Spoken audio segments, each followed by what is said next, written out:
divide 391 by 5 in long division method. 5 times 7 is 35. On subtracting, we get 4. So now we put down this 1 and it is 41. 5 times 8 is 40. On subtracting, we get 1. So now we have no any other number to put it down.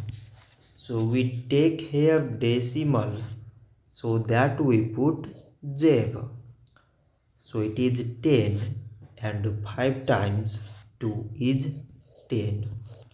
On subtracting, we get 0. So 391 divided by 5 is 78.2.